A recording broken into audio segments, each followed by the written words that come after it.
Como sempre, primeiro a leitura.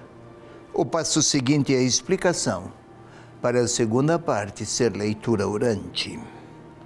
Vamos lá. Dizia Jesus aos escribas que o interrogavam: que vos parece? Um homem tinha 2 filhos. Dirigindo-se ao primeiro, disse: Filho, vai trabalhar hoje na vinha. Ele respondeu: Não quero. Mas depois, pego pelo remorso, foi. Dirigindo-se ao segundo, disse a mesma coisa. Ele respondeu: Eu irei, Senhor. Mas não foi. Qual dos 2 realizou a vontade do Pai? Responderam-lhe: o primeiro. Então Jesus lhes disse: em verdade vos digo que os publicanos e as prostitutas vos precederão no reino de Deus. Pois João veio a vós num caminho de justiça, e não crestes nele. Os publicanos e as prostitutas creram nele. Vós, porém, vendo isso, nem sequer tivestes arrependimento para crer nele. É esta a palavra deste 26º domingo do tempo comum. É o Evangelho de Mateus. Este é um texto exclusivo do primeiro evangelista, de Mateus. Para compreender esses poucos versículos, 28 a 32, é preciso perceber o contexto. Vamos lá. Jesus chegara em Jerusalém. Se lembram bem, ele entrou na cidade cavalgando um jumentinho. Foi para o templo. Segundo o Evangelho de Mateus, foi a única vez que Jesus esteve em Jerusalém. Lá encontrou aquele grande comércio. O templo era imenso, aproximadamente 100 mil metros quadrados de área construída. Grande, hein? E muitos sacrifícios, muito culto lá.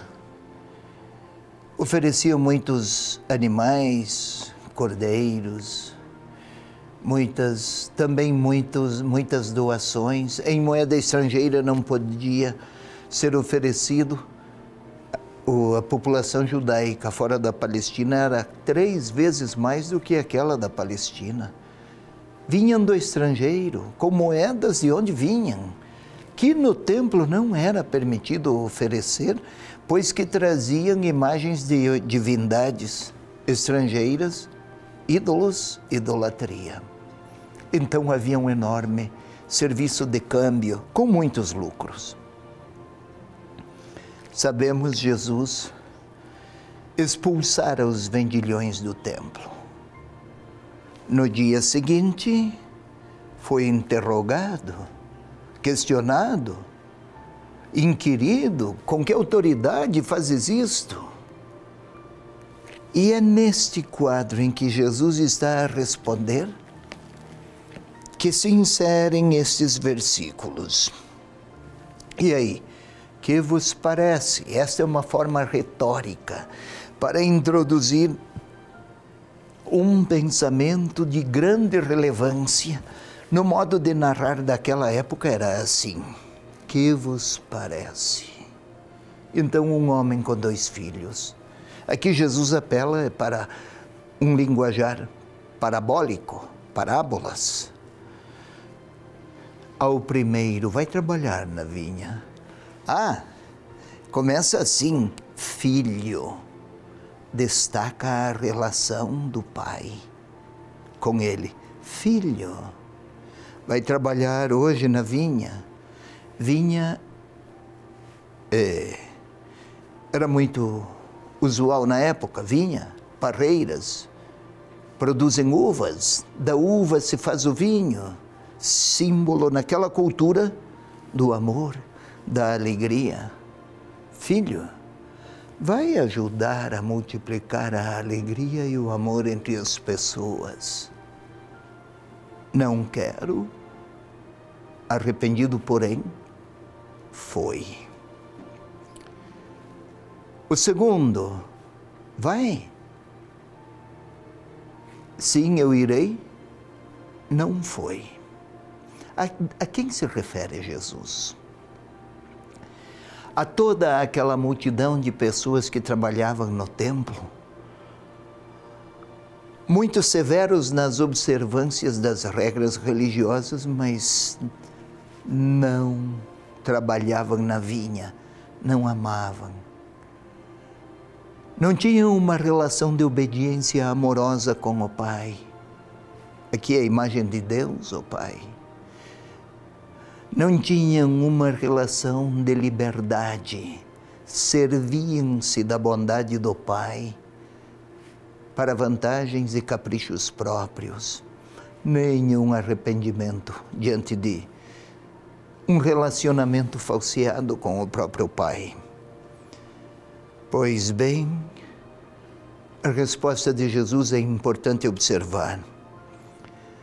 Em verdade vos digo, essa introdução, em verdade, para a linguagem da época, tinha uma relevância ou um valor retórico de grande significado.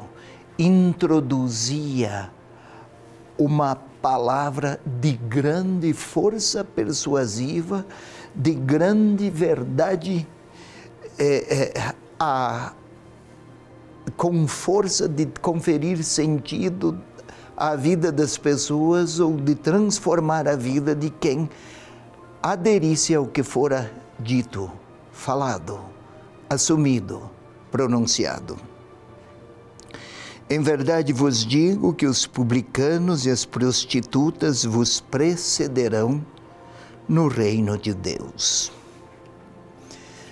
Os publicanos e as prostitutas estavam sempre no topo das listas daquelas pessoas mais reprováveis, de comportamentos éticos mais condenáveis. Os publicanos eram considerados traidores do povo, cobravam impostos do povo de Israel, cobravam impostos dos judeus e repassavam aos romanos um outro Deus, um outro poder, e estavam na terra de um povo eleito, estavam a oferecer e a reforçar o poder de deuses estrangeiros, era assim que se pensava, e também poderes estrangeiros, traidores do povo.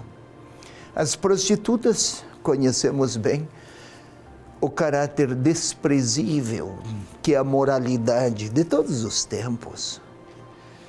E olha, as prostitutas, poucas delas querem permanecer na situação em que estão, mas foram relegadas a uma situação de miséria moral.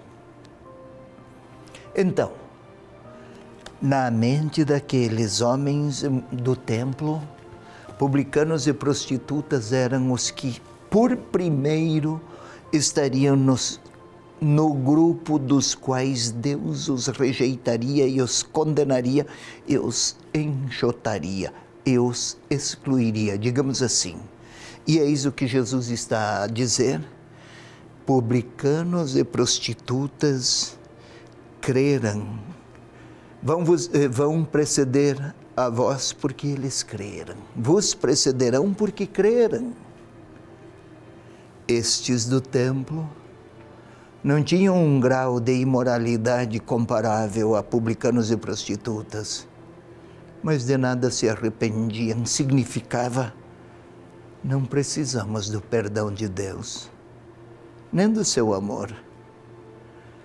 Sabe, quando não precisamos ou não desejamos o amor de Deus, mas desejamos dele apenas a recompensa por nossos méritos, fazemos dele não um Deus amoroso, mas um pagador de débitos religiosos.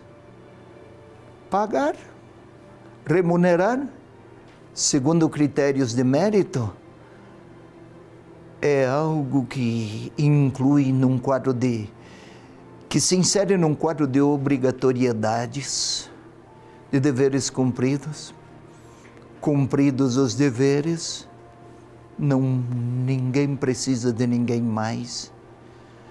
Quando as pessoas se querem bem, também desejam a comunhão, a reconciliação. E publicanos e prostitutas, desencontrados de si, estavam à procura de um sentido novo para as suas vidas. Por isso se arrependeram. Os outros, bastaria um Deus a quem se oferecessem os sacrifícios, tudo o mais seria a posse e remuneração com vantagens. Serviam-se de Deus para avantajar-se. Por isso, não é que Deus os rejeita, mas eles não escolheram o perdão de Deus. É esta a palavra deste 26º domingo. Querido irmão, querida irmã.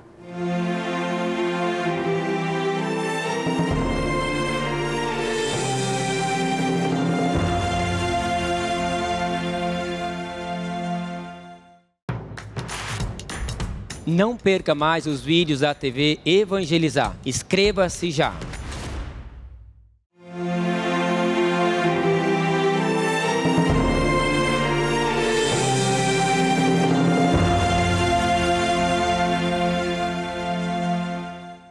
Querido irmão, querida irmã, passemos agora para a segunda parte da nossa leitura orante, ou dizendo melhor, agora sim a leitura orante. Antes era a explicação. Leitura orante não é apenas falar, não é uma oração de quem fala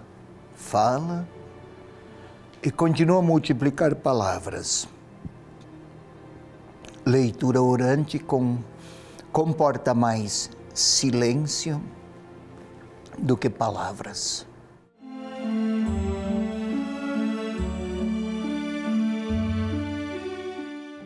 Entretanto, para isso é preciso estar com a interioridade livre. E aí vamos à nossa pacificação interior, é o primeiro passo. Feche os olhos. Vamos respirar com lentidão e ao mesmo tempo profundidade. Pensando e sentindo o ar que impregna as vias aéreas. Sinta o ar que chega aos seus pulmões, que os infla. Tente sentir o coração, sua atividade pulsante no seu peito. Se conseguir, se a concentração se aprofundar, podemos sentir até o sangue a correr pelas vias arteriais e a retornar ao coração pelas veias, num dinamismo que nunca para. É uma espécie de vitalidade doada, dada pelo próprio Senhor da vida.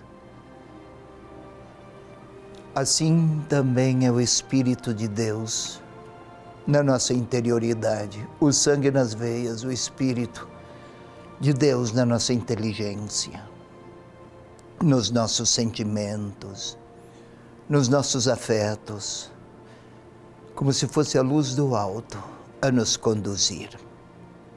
Reze comigo.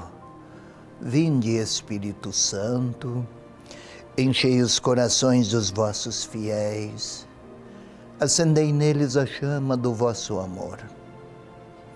Enviai, Senhor, o vosso Espírito, e tudo será criado, e renovareis a face da terra. Vamos agora reler o texto, desta vez com a capacidade de criar imagens. Não falo de fantasia. Fantasia são sonhos que criamos, anseios ou então fascínios artificiais que acalentamos. Imagens não. São imagens que criamos a partir da palavra do próprio Senhor. Vamos imaginar o Senhor Jesus no templo.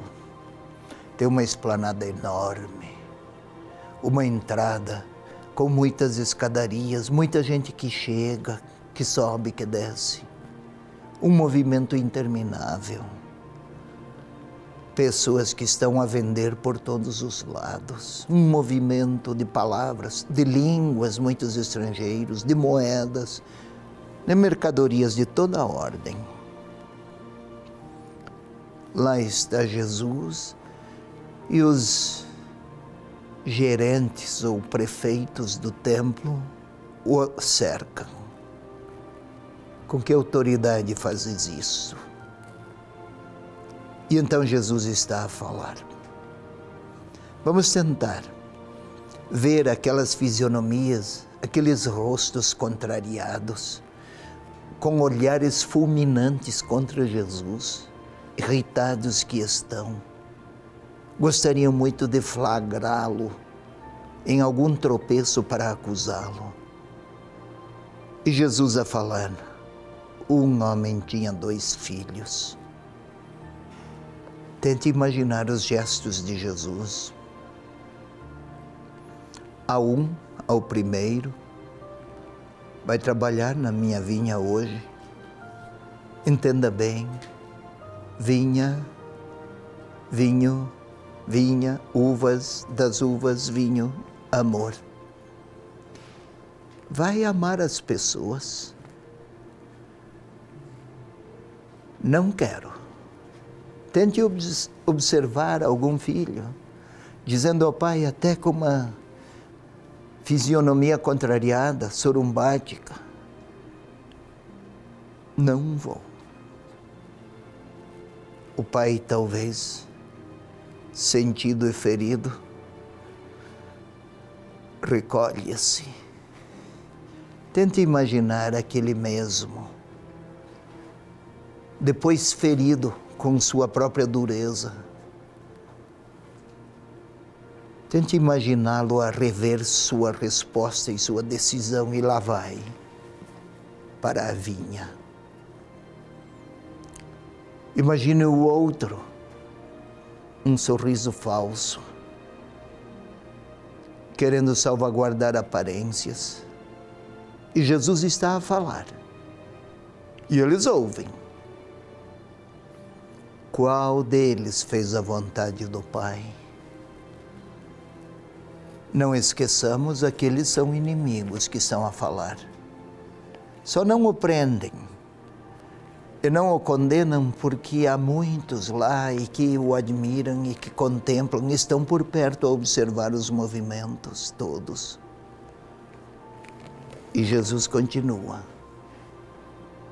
Eles responderam. Quem fez a vontade do Pai?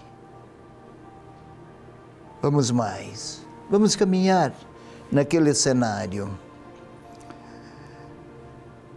As prostitutas e os publicanos vão precedê-los. Vão preceder vocês no reino de Deus. Tente imaginar que aqueles interlocutores malévolos se entreolham. Talvez fechem a mão de contrariados e irritados. Os gestos de contrariedade que fazem com a cabeça meneando-a. Quem sabe, até toca no outro para lhe chamar a atenção. E Jesus continua. Eles, ao anúncio de João, prostitutas e publicanos, eles creram e se arrependeram. Talvez Jesus esteja a dizer um pouco mais. Imagine isso. Eles perceberam, reconheceram-se num caminho turvo, confuso, desordenado, pecaminoso. Eles, prostitutas e publicanos, não têm outra alternativa. Somente a bondade de Deus. Seus erros foram tantos que estão elencados lá no topo das listas de pecadores. Se depender daqueles homens do templo, prostitutas e publicanos deveriam permanecer por longo tempo num processo de condenação moral e de humilhação. Todavia, Jesus insiste. Eles creram, eles se arrependeram. Publicanos e prostitutas. Vocês não. João Batista veio, eles se arrependeram. Vós, porém, vendo isso, nem sequer tivestes remorsos para crer nele, nem vos arrependestes. Parece normal explorar pessoas e ganhar dinheiro com o nome de Deus e julgar sem qualquer traço de benevolência e de coração misericordioso. Jesus olha para eles e, é claro, fala-lhes com uma clareza que os deixa empertigados por um lado e ao mesmo tempo perplexos por outro. Mas e o templo? E tudo isso que fazemos de culto por aqui nada conta? Se no coração não houver disposições sinceras em acolher o perdão e decidir por uma vida nova, invocar o nome de Deus sem mudança, é como se quiséssemos apelar para a divindade para que ela abençoe a nossa mentira. É assim, eles estão a ouvir. Mas agora ponhamos-nos lá. Somos um daqueles interlocutores do Senhor. Eu, você. Temos uma vida religiosa bastante intensa. Mas o Senhor olha para mim, olha para você, nós estamos lá. Talvez o Senhor queira, olhando para cada um, para mim, para você, não nos quer condenar, mas está a perguntar: qual é o grau de amor, de compaixão e de misericórdia que temos? Porque poderíamos nos saciar das nossas virtudes e perder a capacidade de olhar com bondade misericordiosa para quem não tem a história religiosa que nós temos. Vamos nos deixar olhar pelo Senhor, para que não nos comparemos àqueles que questionam Jesus, mas não aceitam a sua palavra. Para que Ele nos olhe com sua compaixão misericordiosa e, deixando-nos conduzir por sua palavra, olhemos com misericórdia para quem erra. Talvez erre mais do que nós, mas quem sabe sofre muito, nem é capaz de pedir perdão, como acontecia com publicanos e prostitutas àquela época. Todavia aceitaram a bondade de Deus como única alternativa. Deixemo-nos perdoar por Ele. Peçamos que sua graça misericordiosa nos leve a ter novos olhos por aqueles que ainda não alcançaram o grau de fé que a nós já foi proporcionado.